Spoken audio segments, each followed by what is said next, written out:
The following program is presented by the Metropolitan Library Service Agency.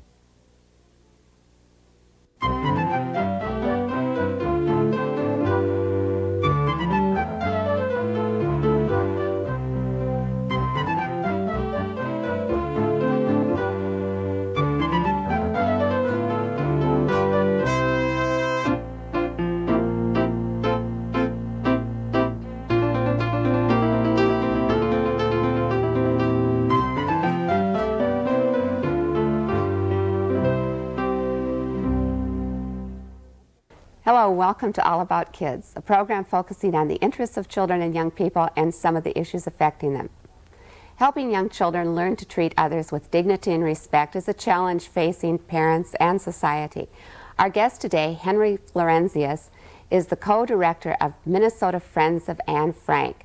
This organization is sponsoring an international exhibit, Anne Frank in the World, which will be displayed in St. Paul from August 27th through October 8, 1993. This exhibit will focus on human rights issues. Henry, thank you for coming today. You and Jackie Florentius are coordinating quite an incredible exhibit, an international exhibit, the Anne Frank. It's the Anne Frank in the World, 1929-1945. That's the title of the exhibit, yes. And this will be open to the public in St. Paul from August 27th through October 8th. And I think the background of how you got involved and why you are so passionately committed to getting the entire metropolitan and statewide community to see this exhibit, to talk about some of the things, to discuss human rights, issues of racism, is a fascinating story. Can you give us an idea about that?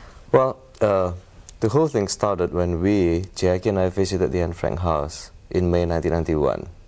And at that time, I read the diary when I was in 3rd grade, and Jackie read the diary when she was, I believe, in 5th grade. So we thought we were prepared to see the house. Yet when we went to the house, and we went through room by room, and also there's an exhibit in the house, as we went through that, what we discovered was that the exhibit was something else. The exhibit is so powerful. It strikes people right at the heart as an individual. So we felt so moved, and we thought at that time it would be a wonderful idea to share our experience with people in Minnesota. But at the same time, we also realized that not everybody can go to Amsterdam. And at that time, Jackie started by calling the Anne Frank Center in New York and also in Amsterdam. That's when that she discovered that there is an international exhibit that has been touring throughout the world, but it has never been to Minnesota.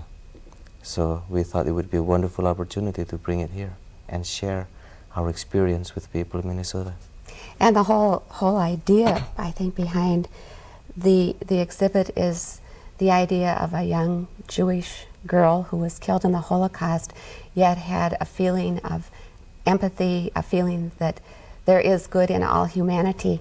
Anne Frank becomes a catalyst for young people and children today to think about the way they interact with other people, to think about the way they treat other people, and adults as well, everyone. So it's an opportunity. The message goes beyond. It is an international message. In the house itself in Amsterdam, it's being used to educate school children and adults as well about the danger of discrimination. And so when we were there, we saw numerous groups and groups and groups coming in, school children. And what's so amazing about that is that the children that went to see the house in Amsterdam, they were so young. And so Jackie asked the staff members at the Anne Frank house, how come some of these children are still, are very young, yet they come here? And also, why are you bringing the school children here? And then the staff member explained to Jackie and me that they are utilizing the story of Anne Frank to teach people about discrimination and what the dangers that can come out of discrimination. But at the same time, they also mentioned that there shouldn't be any age limit. People should be taught about the danger of discrimination early on. Because discrimination, prejudice, these are all learned behavior. So we need to teach them before they learn that. And if for the ones who have learned about this, then we need to teach them to unlearn this behavior. Now, you've already, in preparation for the exhibit, have done an enormous amount of work with school groups and other youth groups throughout Yes. the state of Minnesota. Who have you been talking to in the spring of 1993? I feel like we've been talking to everybody. Wherever a group is gathered, you and Right. Jackie are there, huh? Yes. I think the message has been coming across very loudly and clearly to people about the message of this exhibit. And as of last Thursday, actually, we have had approximately 37,000 students that have pre-registered to attend the exhibit on guided tours. So this is mid-June 1993, and you already have that many students registered. Yes. And people can come on self-guided tours, but they can also come on guided tours. And we do offer guided tours to groups of 20 people or more. Well, to give the viewers a little bit of an idea of what the exhibit is going to consist of and what the tours will be like, you've got some wonderful drawings that an architect has provided, and this apparently is another example of the enthusiasm of the entire community. You've gotten a lot of things from people who believe so strongly in the message the exhibit is going to convey, that they are doing work pro bono, or they're volunteering, or Right. you've had kind of an outpouring of support. I think we have to do it that way. Sometimes it's not by choice, but by necessity, because Jackie and I are just two private individuals. We are ordinary people, private individuals, and we are not associated with any organization. We don't belong to any organization. So when we started this project in our kitchen, back then in 1991, we realized that in order to put this exhibit together and make it a meaningful experience to the residents in Minnesota, we had to build a coalition. And I'm glad that now we have approximately 400 different organizations and individuals under the coalition, and they come from many, many different walks of life. And I do have the space design here with me. And just to give some background here, on the left side here is the front side of the house. And that's the Anne Frank House in The Anne Amsterdam. Frank House in Amsterdam. Now, when people look at this building here, I typically ask them to look at this building not with American perspective, because buildings in the United States are very big in general. But if you can look into the detail in front of the building here, there are some bicycles, then you can get a better picture as far as how wide the building is. It is a pretty narrow building. And on the other side here, this is the back side of the house, and that is the window that Anne Frank and Peter, whenever Anne felt frustrated, she would go up to Peter's room and they would peer through this window, but yet they couldn't see a whole lot either. Well, just a little bit of background. Anne Frank was about 13, I think, when she and her family Yes. went into hiding in this tiny little spot, and Peter was the son of another family who Right. lived there, and her diary records a very innocent, romantic relationship between the two young people. So the thought of a young girl looking out that window and full of hope and anticipation for the rest of her life. I like the fact that you mentioned the word hope, because that's exactly what the Anne Frank message is, or the legacy. She wrote in her diary, "I want to go on living, even after my death."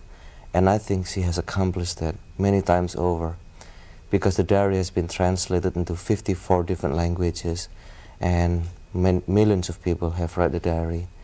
Another thing also, Anne Frank over the years has become a universal symbol of courage and hope. And a model for students, young students. I think it's easier for us all to empathize with someone who is about our age or who's had some of the Right, experiences, and I think that's why Anne Frank's message is powerful. So when visitors come to the exhibit, they'll start out by having a little bit of background on what it was like in Amsterdam. Right. During One the of the war. things is that we call it exhibit because that's what most people can identify with. But actually, when people go to the exhibit, they will not see an exhibit in the middle of the exhibit floor. Rather, it's a journey of experience, because this exhibit will be interactive. So it's some kind of a journey for people and they can participate as well. It's the idea of people confronting possible prejudices that they have. Right. That yes, and we are utilizing the 4 messages or the 4 themes of the exhibit. And typically when I give a presentation or when I talk to people, I would ask people to look at Anne Frank straight into her eyes. And then I would ask them if they could tell me what crime that she has committed to deserve what she had to go through. And the answer is always nothing. And discrimination is the same way too. There is no rational way to explain to people what discrimination is all about, because it is irrational. That's the first theme of the exhibit. The second theme of the exhibit, we are challenging people in the sense that it is always ordinary citizens who discriminate.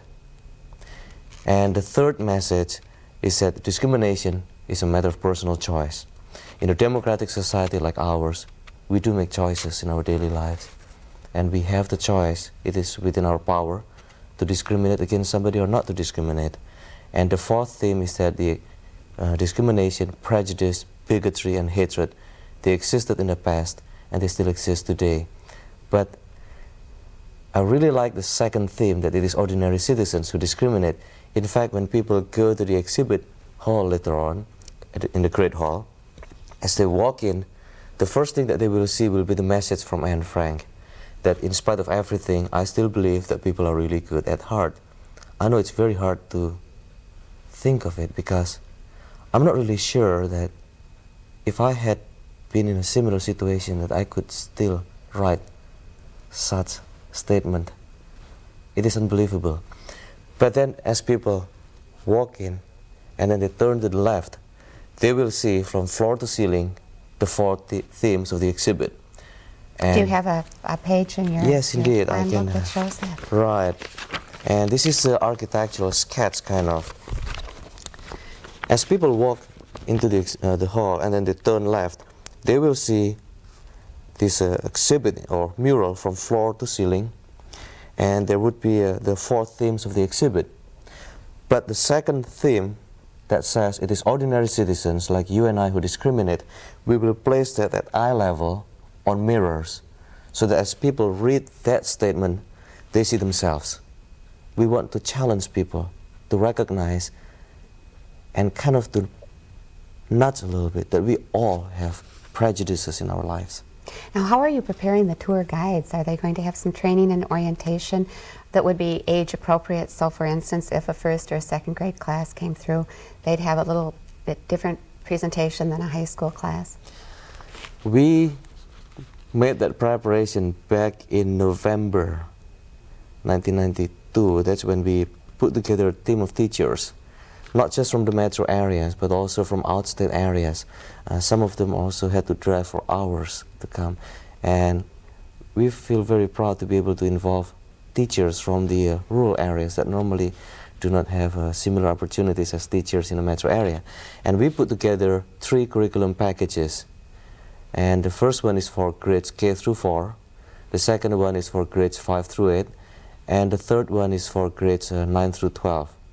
And they will be training for the tour guides, and yes, we will share with them the age appropriateness as far as providing guided tours to students from various backgrounds on various age level also. Well, when we were talking about this before, one of the things that interested me, this is going to be a very powerful kind of thing, and people of all ages will be confronted with some things that might be hard to digest right away, and I think it's a wonderful idea that you also have space available so after a group has gone through, they'll be able to talk about this experience with a trained facilitator, so that if it's been frightening or disturbing, or just to have that opportunity to even talk about it more, have people come to some grips with their own feelings and emotions afterwards. There are actually we provide that facility for people to open up and kind of share their feelings, because sometimes when you go through the exhibit, I know when Jack and I went through the exhibit, it is so powerful that we felt we just couldn't hold everything inside anymore, so we felt that we needed to get it out. So we are going to provide that. But the exhibit itself, there are three components of the exhibit. The first one is the Anne Frank exhibit that's coming from Amsterdam. And later on I'm going to share with you, there are some pictures over there or some photographs that have never been published before. And I'm going to share with you in a minute. And the second component is Minnesota Contemporary display panels, and community organizations and artists have been invited, and they're going to put together these panels. And the third component is the diversity pledge trees. Now I'm going to go back to these components one by one. Included in the Anne Frank exhibit are some photographs, as I said, that have never been published before. There's a story behind that. Approximately in the 1976, the Anne Frank house that has been converted into a museum at that time received an anonymous phone call from a woman who said that she had some items of value to the house. And the call was then taken by the international director of the Anne Frank house, or the Anne Frank Center. And he said, well, if those items are valuable to us, let me pick them up, or I can send a courier. And she said, no, I would just like to verify the address. Don't trouble yourself. So he gave the address to her, and then the next day there was a package left at the front door of the house.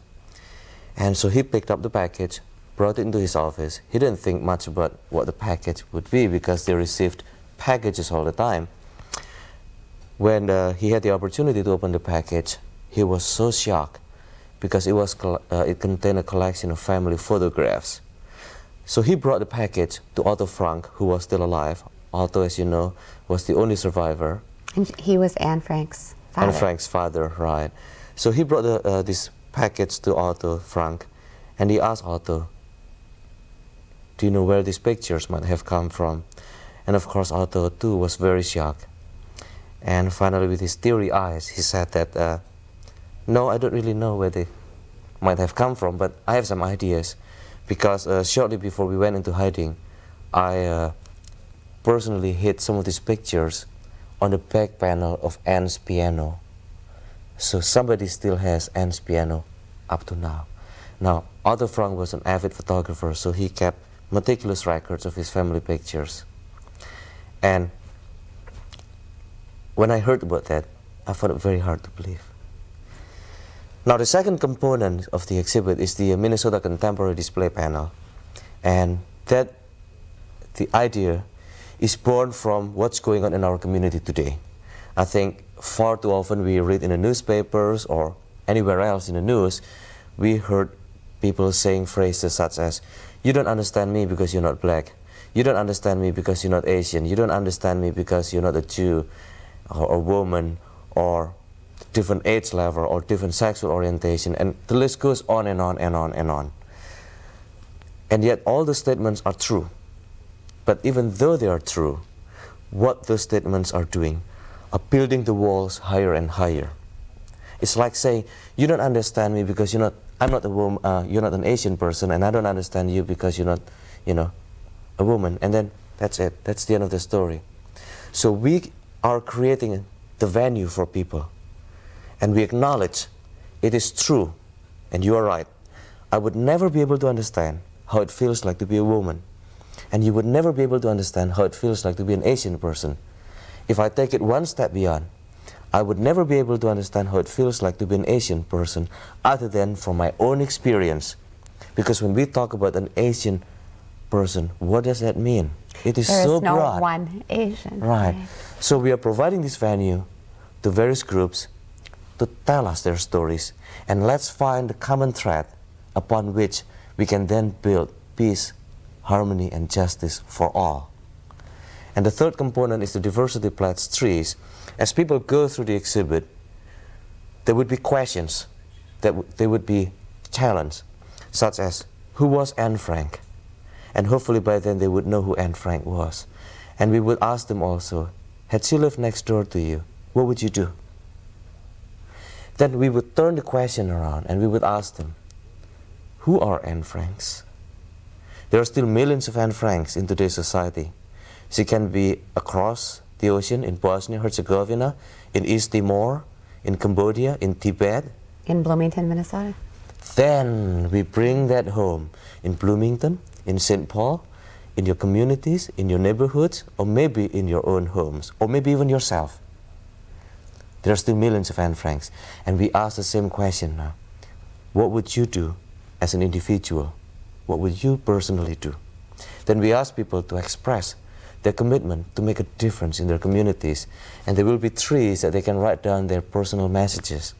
And these trees would be suspended all the way to the ceiling, and as they're writing down their messages, their pledges, we will raise that. As we are filling the tree up, then we will raise that. So in essence, the trees will kind of thematically would grow, flourish, and we will have forests of that. I think it's fascinating that you're bringing it down to the very personal, the idea of individual responsibility, and that is something that is difficult, I think, for many of us to face, that we all must do something. That's also the experience that we got when we were in the house, the Anne Frank house.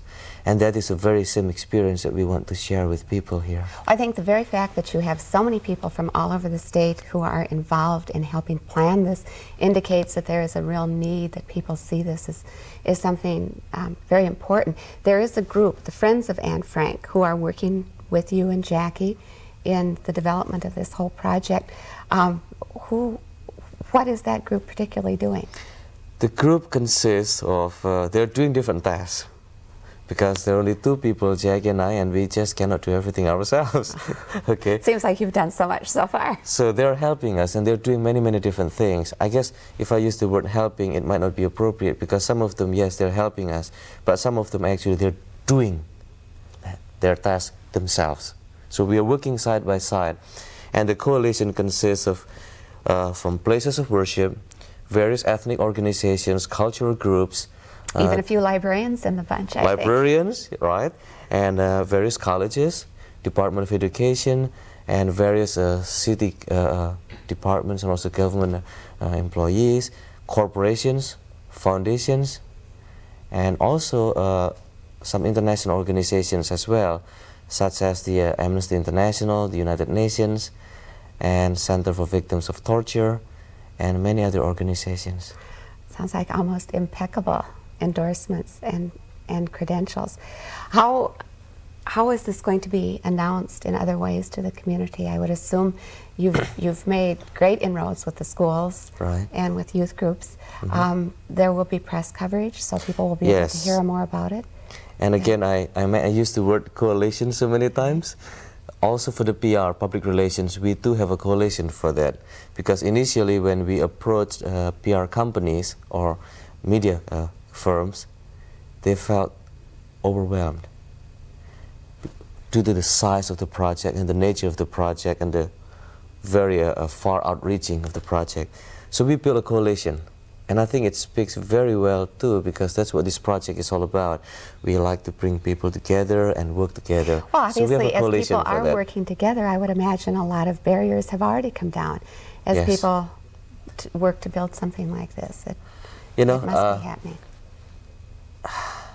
You just said something that we all need to be reminded, even people who work to put together this exhibit. Far too often, we have a tendency to measure the success of our exhibit by looking at the number of visitors. But I would agree with that to a certain extent. But beyond that, what we need to look at is how many people that we have touched. And can I have some experience, some examples? Can I cite some examples? Oh, please. Okay. For example, we met with this somebody from the Native Americans organizations, and he represents the Mandewa Canton Sioux community, and his name is Leonard Prescott. Okay, and he's very well known in this community as well. And when I went over there to present this exhibit, our goal, I went over there with David Florentius, who is the chairman of our fundraising committee. But we went over there because of Dave's connection with him, and we were asking for his endorsement, so that with his endorsement, we could then go back to Native Americans and ask them to participate and to join us. And after we discussed about the project, he stood up, and I could see that his eyes were looking far away, and he looked so charismatic at that time. And you know what he said?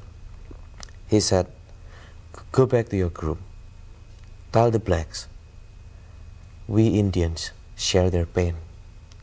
Tell the Asians and also the Hispanic Americans that we Indians, we share their agony.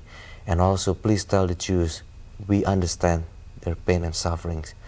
And please, you know, many Native Americans are still living in poverty. They haven't risen up to the occasion, not because they don't want to rise up, because of the barriers. But we are committed to support you. And as a sign of our sincerity, please accept $10,000 of the hard-earned money from Native Americans." I almost fell off my chair. I couldn't believe that. To me, that's how big this project is. Well, that is. And that goes right back exactly to the quote from Anne Frank. And also, people are really good at heart, no matter how much people themselves have suffered, always willing to give something more. You can never give enough until you give yourself. That's what I believe. Another example is that I believe in our third meeting, we talk about the project. At that time, the project was still at a very infancy stage. And after that, the meeting, a Holocaust survivor came to me and she said, "Henry, what you're doing is very marvelous. I'd like to give you a hug." And I said, "Oh, so do I." So we hugged. And then she said, and she had tears in her eyes, and she said, "I have never hugged an Asian person in my life, ever." And to me, that's how big this project is. It is. Henry, thank you very much for being with us today. Thank you so much. I really enjoy this, and I encourage that people come and join us at the exhibit from August 27th through October 8th, 1993. Thank you. Thank you.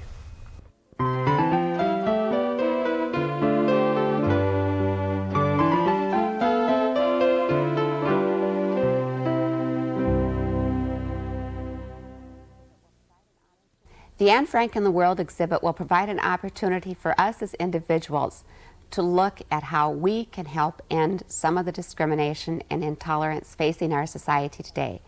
Thank you, Henry Florentius, and thanks to all of you for joining us on All About Kids. Please tune in again.